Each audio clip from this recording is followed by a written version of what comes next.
Hey, what's going on, guys? Dempsey here with the new Conqueror's Blade video. Today we're going to make a Imperial Arquebusier guide.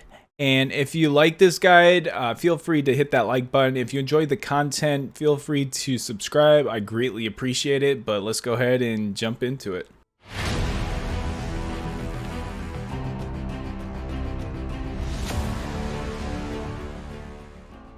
Alright guys, first things first, let's talk about how we get Imperial Arquebusiers.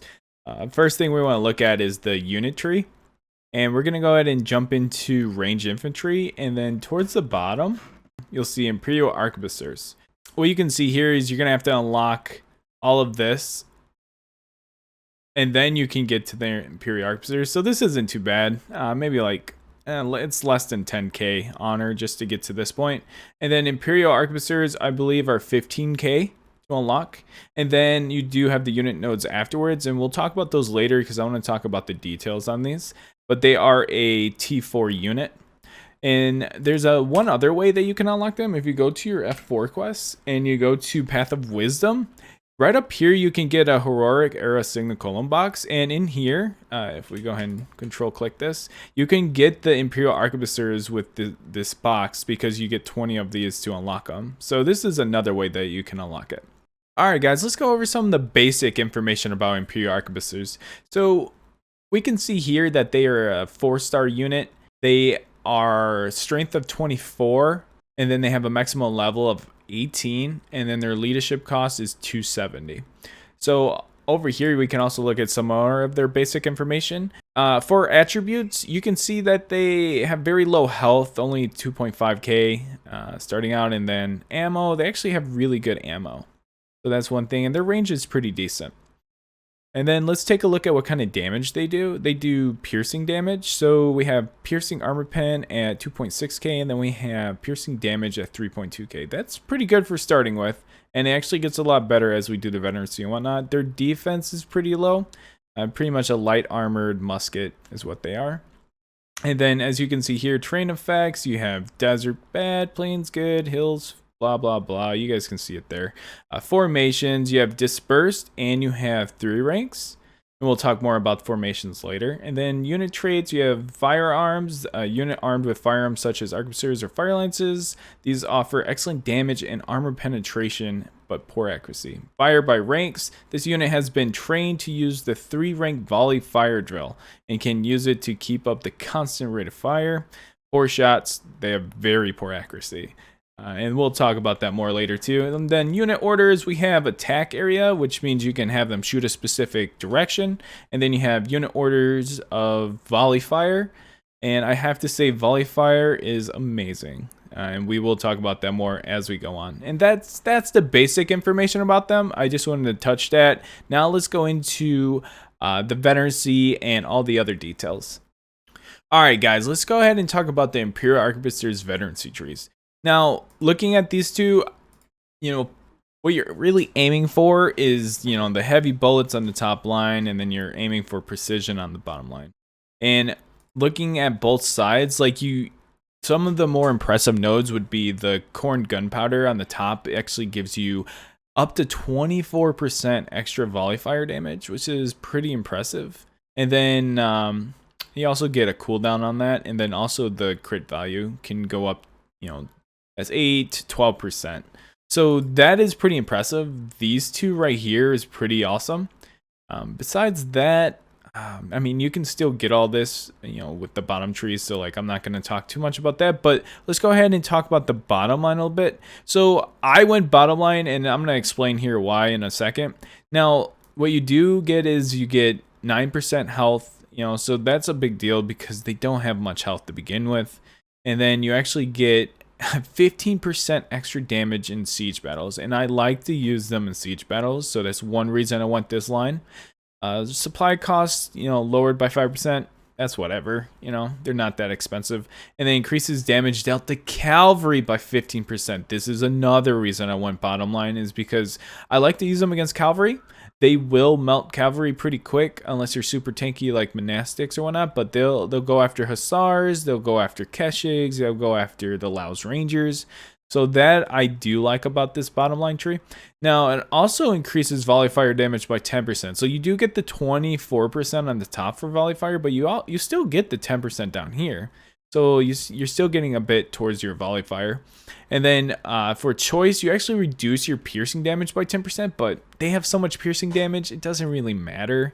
And it increases their volley fire damage by 10%. So you're up to 20% on your volley fire. So the bottom line is for sure a volley fire built veterancy. And the top is, it's also built towards volley fire, but also good for your normal attack. So I feel like it kind of balances out because the bottom line gives you very high volley fire output, and then top gives you a really good volley fire output and pretty good balance to your regular shooting.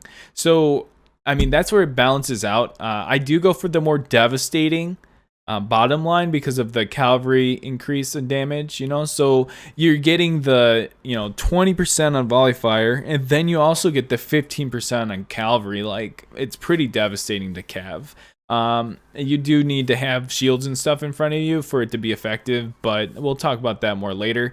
But that is the reason why I go bottom line. If you have any comments about that, or tell me why you like to go top line, feel free to hit me up. I don't think top line is necessarily bad. I just think that the bottom line is better overall for what I like to use Imperial Arquebusiers for. So always happy to see your comments, and I'd be happy to respond to those. So let's go ahead and move on to Doctrines.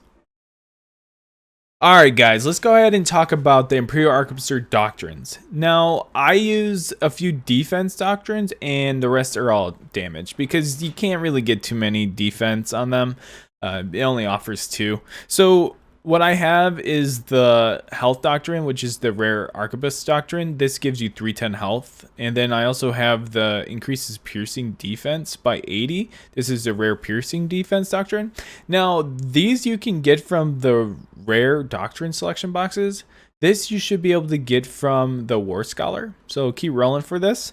And then for damage, I have the rare piercing damage doctrine.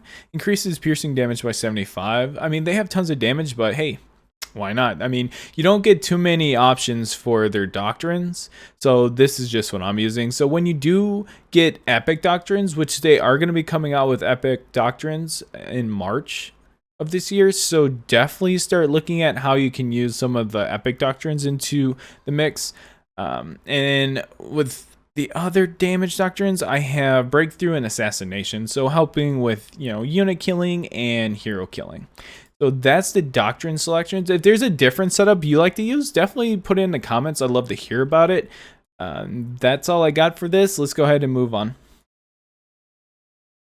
Alright guys, let's go ahead and talk about the Imperial Arquebusier unitary nodes. Now they have 3 different types here. The first one is volley fire training, and this one increases Imperial Arquebusier's volley fire rate by 3% per level. Now you can do up to 5 levels, so that means you can get up to 15% on the fire rate increase, which I think that's pretty good. You do see a difference once you actually get this fully completed, so this is one I do recommend. And then you have rudimentary sights. Each level increases Imperial Arquebusier's accuracy by 3%, so you can get 15% on this one also, and this is increasing accuracy. They don't give you what their accuracy percentage is, so we have no idea. We're assuming it's super low. So with a 15% increase to accuracy, that's a must on these guys because they have really poor shots. Now, the last one is alloyed bullets. This increases piercing damage by 2% for the Imperial Arquebusiers. Now, for each level, there's 5 levels on all of these. So on this one, you get 2%. So that's about 60 points of damage per level. So once you finish this up, you'll have right around 300 extra damage.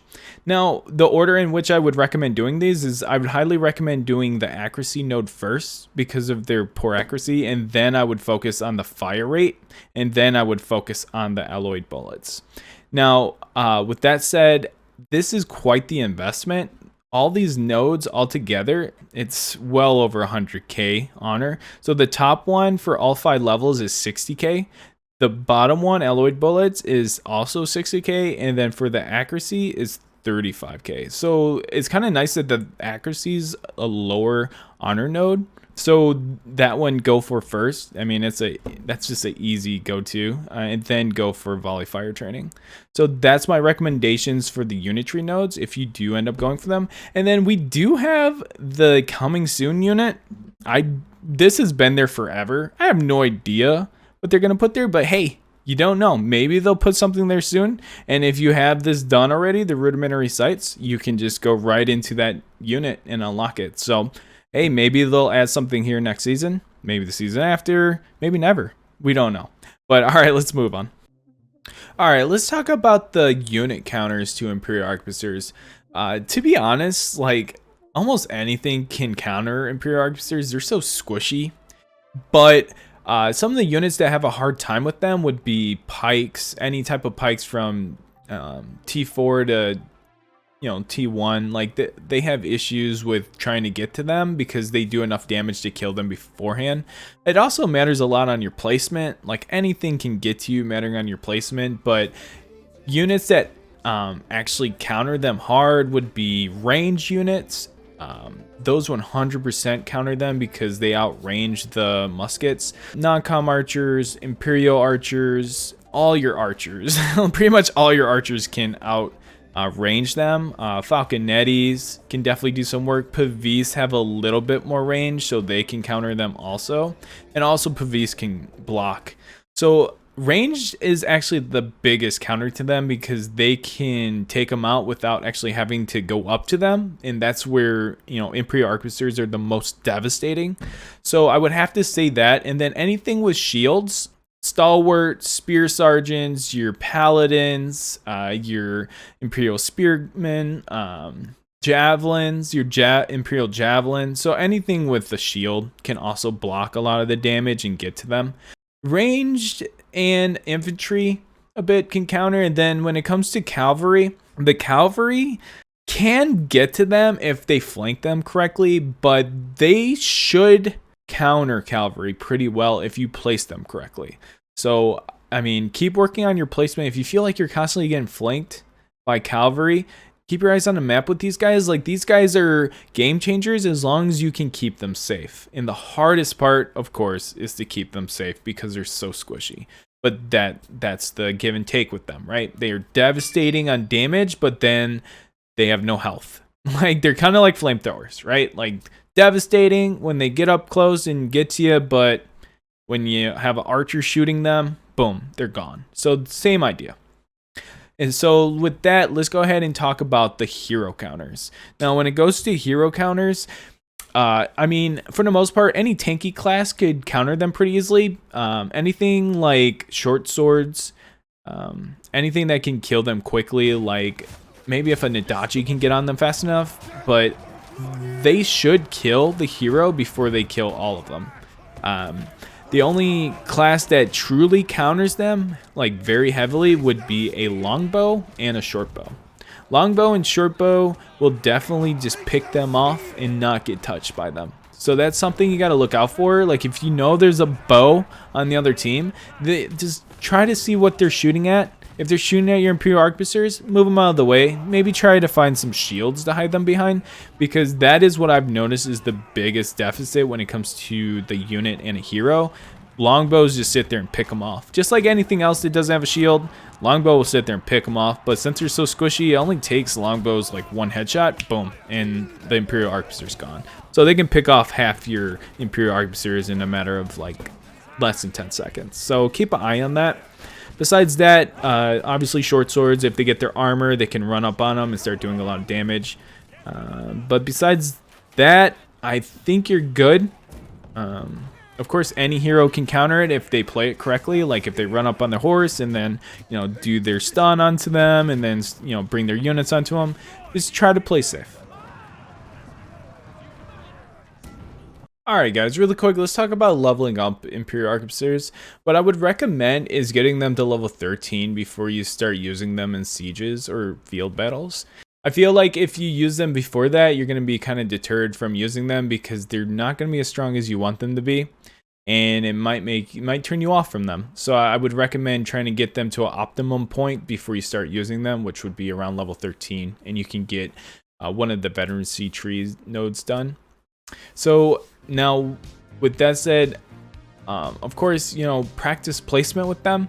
Practice your placement as much as possible. I'm going to talk about that some more in good practices, so let's talk about that here in a second. Alright guys, last but not least, let's talk about some good practices for Imperial Arquebusiers.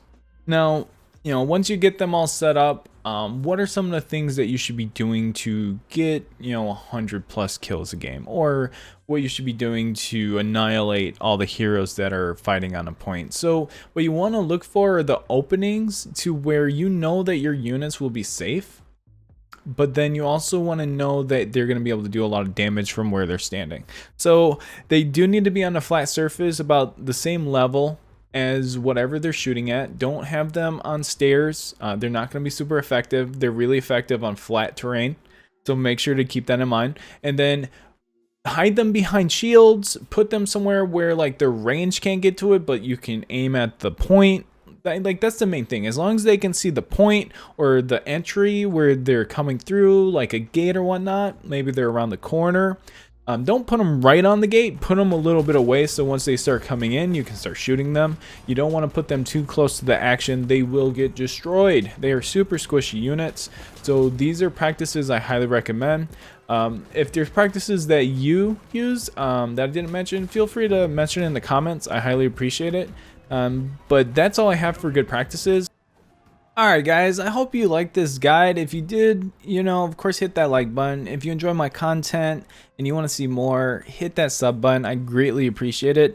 I will be posting another poll for what my next video should be, so definitely make sure to vote. I don't know if it's going to be a unit guide. Maybe I'll do a poll on what kind of guide I should do next, but we'll see. I appreciate you guys. Thanks for watching, and as always, happy hunting.